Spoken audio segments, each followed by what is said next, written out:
comenzamos nuestro programa con un espacio de literatura, porque vamos a conocer al escritor Daniel Alejandro Contreras. Buenas noches. Buenas noches. En esta entrevista vamos a conocer tu obra y sobre todo tu trayectoria a lo largo de estos años como escritor, y me gustaría comenzar, como no podría ser de otra manera, por el principio. ¿Cómo surgió esa necesidad de escribir? Pues en Gómara, un día después de la fiesta, o sea, el día siguiente de acabarse todo el ruido y tal, pues había quedado con una persona allí para tomar un café y ver toda la plaza vacía y ver cómo la gente ya se había marchado y aquello se quedaba prácticamente en nada, pues sentí fue una sensación bastante incómoda, ¿no? Porque entonces, ¿qué es ser? ¿Qué es estar, no? El resto del año. Y me quedé mirando la torre, la tomé como símbolo de permanencia y hice el primer poema que, vamos, me surgió de allí. Yo jamás había escrito poesía, ¿no? Y me surgió el primer poema pues que era puro sentimiento, ¿no? Y entonces lo que ocurre es que cuando sucede eso, pues como es novedad, esa novedad es un sentimiento que no conoces, pero es una sensación que ya no termina nunca, o sea, se repite siempre, y te reclama siempre esa misma atención de aquel día, siempre se repite cada poema, ¿no? Y a partir de ahí continué, y surgió el primer libro que se titula Poesía en prosa. Ese libro contiene, pues, poemas sobre la exploración, sobre lo que es el ser humano, son sensaciones que, si las pudiste ver, son personales también, ¿no? Pero también son generales, o sea, que las puede observar cualquiera que se puede pensar en lo mismo, ¿no? Y así surgió, fortuitamente, nada premeditado. Además, hablabas de ese primer poema que escribiste en las fiestas de Gómara, que además tengo entendido que apareció en el programa de fiestas del año siguiente. Sí, ¿no? sí, lo pusieron al año siguiente en fiestas, sí. Es una advertencia, lo que pasa que la exploración es un fenómeno que ha existido siempre, o sea, lleva más de un siglo, ¿no? Pero es que a partir de los años 60, 65, 70, a medida que se mecanizó el campo deprisa, pues avanzaba también la exploración a la par, ¿no? Muy deprisa. Y yo intuía que aquello iba a producir un cambio, ¿no? Un cambio que ya no era, muchas cosas iban a ser lo que había sido antes, ya no era lo mismo, ¿no? Y luego lo que pasa es que se ha acelerado muchísimo hasta que hemos llegado hasta hoy, que es el límite, ya no quedamos casi habitantes, ¿no? El relevo generacional que se habla ahora es difícil, no es verdad que se pueda, digamos, materializar ese relevo generacional porque no hay presupuesto capaz de hacerlo, porque tampoco es un problema de presupuestos, es un problema de vocación, de oportunidades, de seguridad, digamos, de aprecio por parte del resto de la sociedad de lo que tú haces, ¿no? El campo parece que está un poco desligado de lo que es la vida en la ciudad, estamos como apartados, ¿no? No ignorados casi todo el año, pero casi, ¿no? O sea, eso es otro mundo distinto, ¿no? Y eso hace que la gente no vea esa respuesta positiva que es necesaria en todo el mundo, digamos que es también una parte afectiva, ¿no? Y el campo se queda vacío. Entonces, claro, como es que es necesario, o sea, no es que se quede vacío porque sea un hecho, digamos, de actuación o de teatro, es que se queda vacío porque hay gente que es necesaria para producir, ¿no? Y los alimentos son necesarios. Entonces, ¿cómo se corrige eso? Es muy difícil. ¿Cómo se continúa? Pues con estímulos. ¿Qué tipo de estímulos? Pues intelectuales, morales, profesionales, políticos, de respuesta social, que la gente vea que eso es necesario, que lo aprecia, que quiere estar ahí, que no nos abandona, etcétera, ¿no? Es complejo porque al final es tan complejo como la persona misma, ¿no? O sea, la gente, ¿por qué se marchó y por qué se queda? Pues muchas veces es una decisión que se toma sin valorar prácticamente más que tu deseo de permanecer, ¿no? Y de ser tú mismo lo que has sido siempre, ¿no? Como has sido siempre, ¿no? O como a ti te han querido siempre que seas, ¿no? Imagino que también es por el vínculo, sobre todo. Claro. Sí. La despoblación es uno de los principales temas sobre los que has escrito, además se puede ver en tus diferentes libros, porque son más de 40 años escribiendo. 44, sí. 44. Yo creo que hay que aprender de todo un poco, ser pacientes, inteligentes y aprender, ¿no? La exploración es un fenómeno que, aunque es mundial, o sea, no pasa solamente en España ni en Soria, ¿no? Pero, ¿qué ocurre cuando se mecaniza la actividad humana y se prescinde del esfuerzo? pues es una antesala de lo que va a ocurrir ahora con la robotización. O sea, si todo eso robotiza y el hombre no tiene ocupación, ¿qué va a ocurrir con esa masa de gente que no tenga otra cosa que hacer más que estar ahí sin saber dónde tiene que levantarse al día siguiente a hacer algo? O sea, es que va a ser un problema tremendo, ¿no? Hay que aprender de eso. O sea, mecanizar o robotizar significa excluir al ser humano, en el fondo. Y eso es un error tremendo, porque no es que el ser humano no sea necesario, es que es el eje de la creación, no se puede estar sin él. La naturaleza y el hombre no pueden estar separados ni excluidos mutuamente, o sea, es un error. Lo que nos espera es un cambio evolutivo pues, que va a tener muchas consecuencias, ¿no? Mecanizarse nos ha hecho aprender cómo cuando se prescinde de algo que es lo afectivo, los sentimientos, se cae en algo que es casi un automatismo, ¿no? Y el ser humano no es un automatismo, todo lo contrario. Entonces, si todo se robotiza, habrá una evolución, digamos, como ha habido casi siempre, que ha habido una innovación tecnológica, una evolución de la humanidad que la va a poner a prueba, ¿no? ¿Y cómo hay que estar ahí? Pues primero, no dejándose derrotar por lo que debe ser estar al servicio de la persona y no al revés. O sea, la tecnología puede hacer una función, la que sea, pero no puede estar por encima del ser humano, jamás, ni excluirlo, ni someterlo. Ese es el problema que en el futuro se va a ver, te lo anticipo hoy. Yo lo he pensado varias veces, ¿no? Estamos ante un cambio inminente y ya está. La inteligencia artificial va a traer muchos cambios. Y al final es una automatización. No es que sea más inteligente un ordenador que una persona, no lo es, pero la automatización es mucho más rápida. Y suplanta a la persona, la sustituye. Ese es el peligro. Estamos hablando ahora de temas de actualidad como la inteligencia artificial. Claro, Comentábamos que llevas 44 años escribiendo y también es necesario destacar en esta entrevista que a pesar de los primeros poemas que se escribieron hace 40 años, siguen de vigente actualidad. Lo mismo, sí, sí. Es que las personas que me presentan los libros o que me hacen los prólogos han definido lo que es la poesía mía, o sea, cómo se puede concebir, cómo se puede explicar, ¿no? Es una poesía conceptual, no es una poesía, digamos, tan lírica como otros autores que lo han hecho antes, ¿no?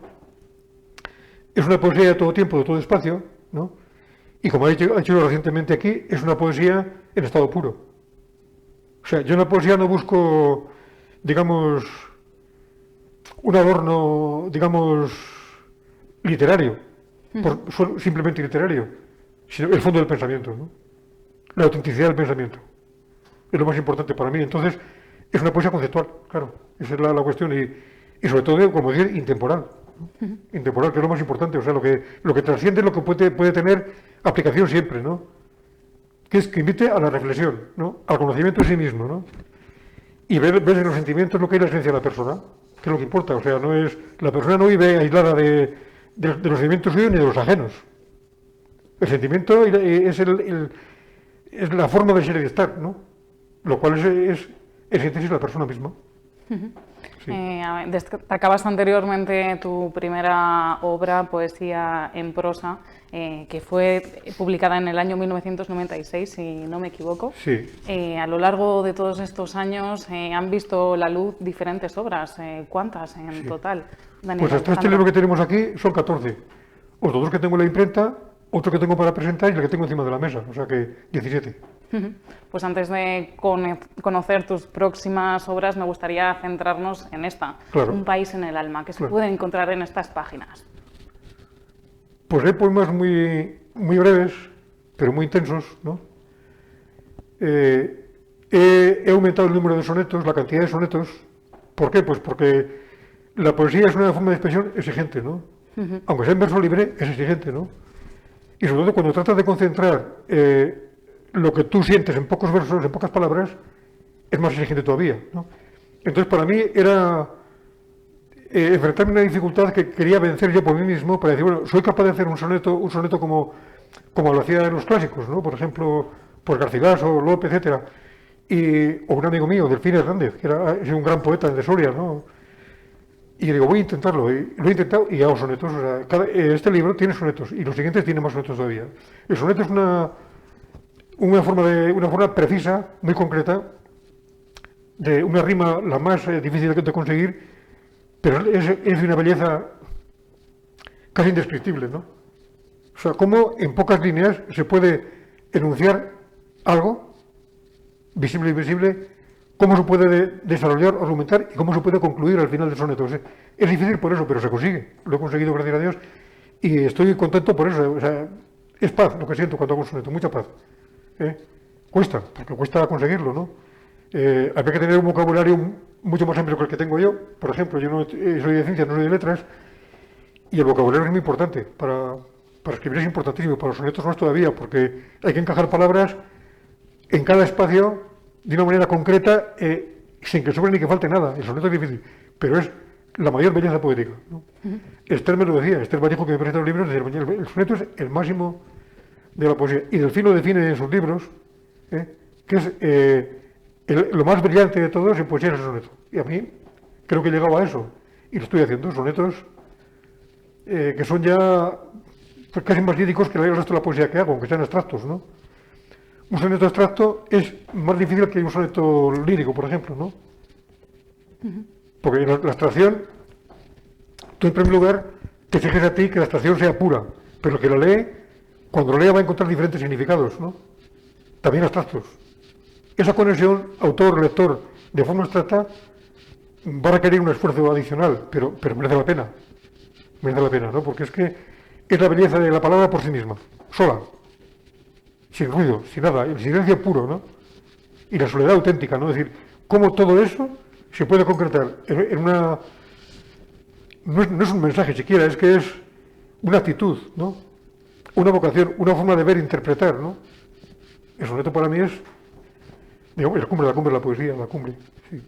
Destacabas ahora que eres un hombre de ciencias, pero además muestras ese amor por las letras y sobre todo la literatura. Sí, sí. Yo cuando estaba en el colegio, pues claro, a veces te encargaba de una redacción, ¿no? En prosa, y costaba hacerla, ¿no? Pero jamás pensé yo que iba a suceder que después, al cabo de los años, iba a escribir poesía. Pero la poesía surge porque es necesaria. Es que es necesaria, o sea, no puedes entender el mundo sin ver a través de lo que el alma te dice, ¿no?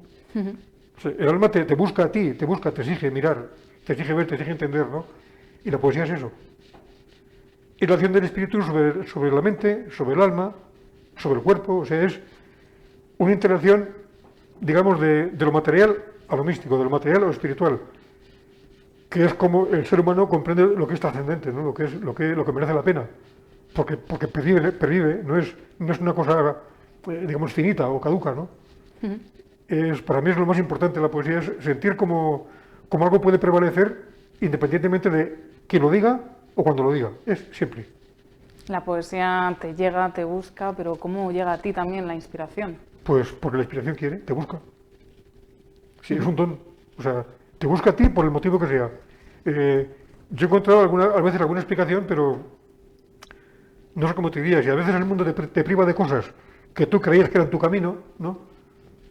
O creías que era el único camino, o la única manera de vivir, pues la inspiración te dice, no, es que no es lo que tú dices, es que es lo que te digo yo.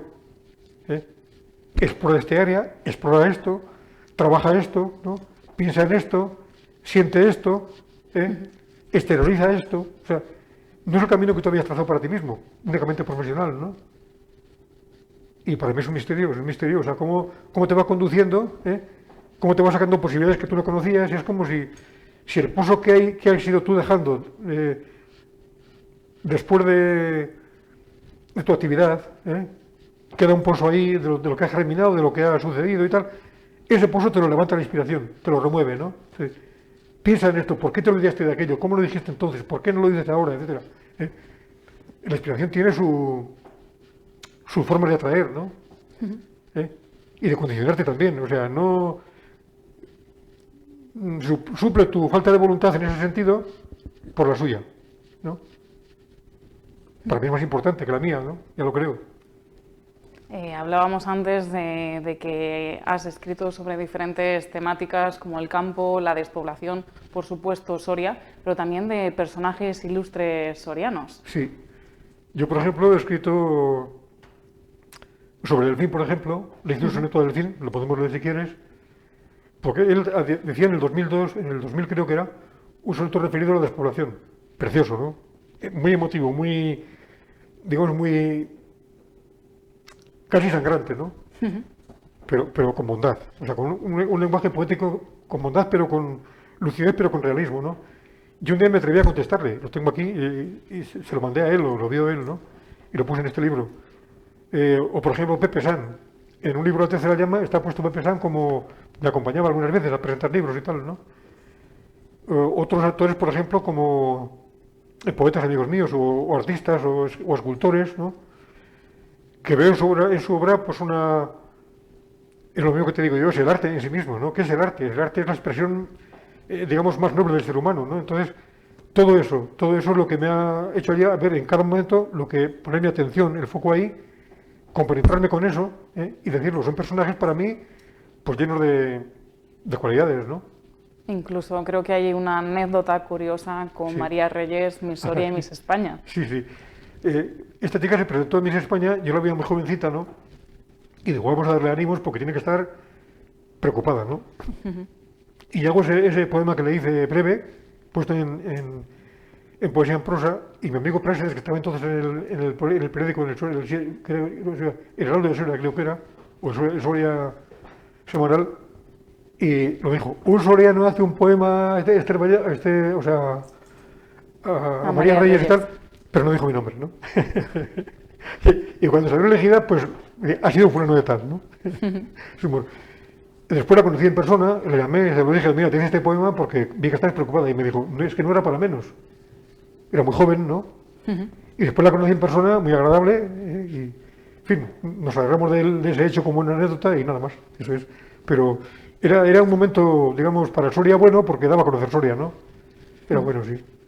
Hemos hablado un poco de tu trayectoria a lo largo de estos 44 años escribiendo. Tenemos aquí presente esta última obra publicada. Pero decías que estás trabajando ya en más. Sí. Háblanos y adelántanos un poco qué vamos a poder ver.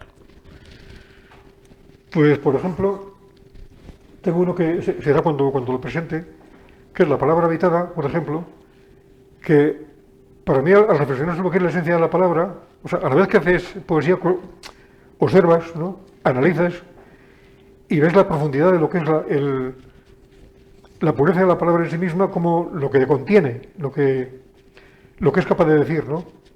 Independientemente de ti, la palabra no eres tú. Y reflexionando sobre eso, titulé ese libro La palabra habitada, ¿no?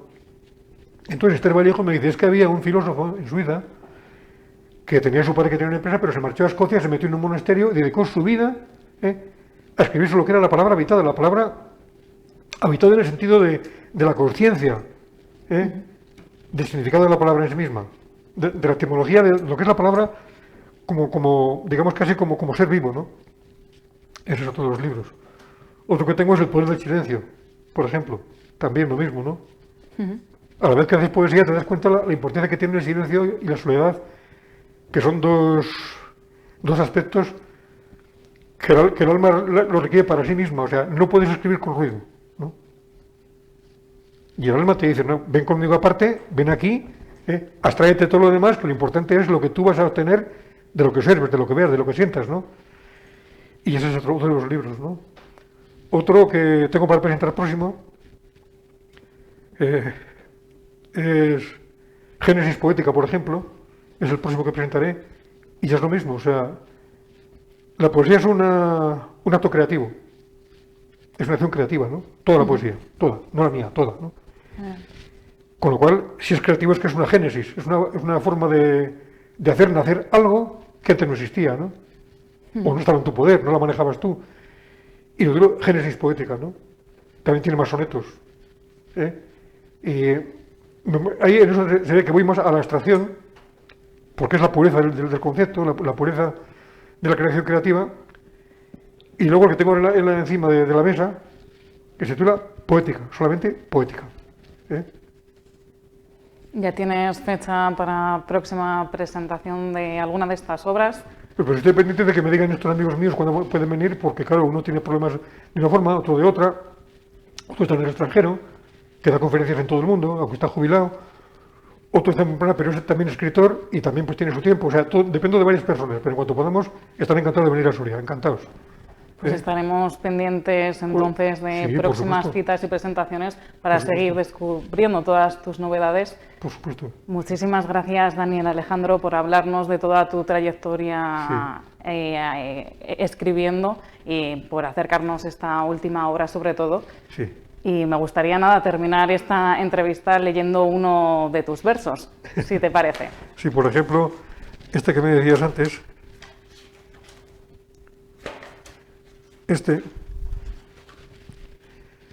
Te quiero para pensar, te amo para sentir, declaró el poeta la razón. Mas al oír la inspiración, escuchó la verdad decir, mira la luz, soy yo. Y dio al alma sonreír, sabiduría es amor, definir el poema del ser tú por mí. Es que la razón no excluye la ilusión digamos, del verso. El verso es un sueño, no es una cosa que está ahí, está siempre, pero está ahí, ¿no? Además es una poesía, como decías, que invita a la reflexión y sobre todo a la emoción. Sí. O por ejemplo, fíjate, dedicado al campo.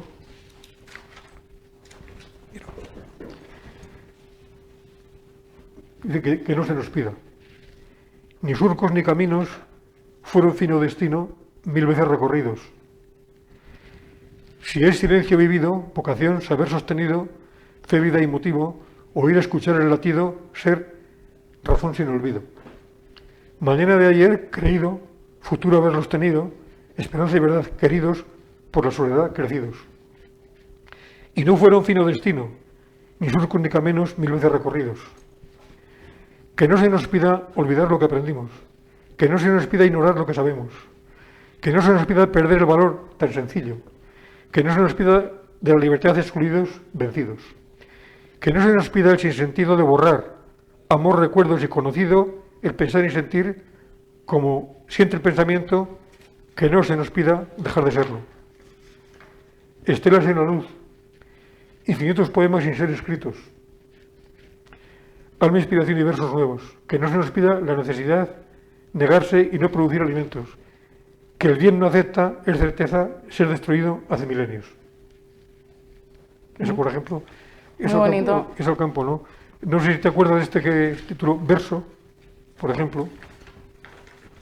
Daniel Alejandro, una pregunta para todo el mundo que nos esté viendo desde casa. ¿Dónde puede comprar este libro para leerlo detenidamente con un buen café, a la luz de una lumbre, ahora en invierno que apetece? Pues cuando quiera yo, que coja mi teléfono y me llame, se lo llevo donde quiera. Sí. Pues nos quedamos con estos últimos versos. Fíjate, este de Delfín, por ejemplo, es un honor, una honra, al fin que era mi amigo. Este es un soneto del año 2000. Yo lo contesto a lo que él decía.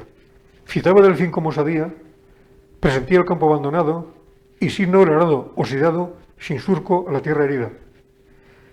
Dolor, cicatriz, siglo de cirugía, sin cerrar, inerme cuerpo cansado, podría curar agravios del pasado, desorden que el progreso suponía.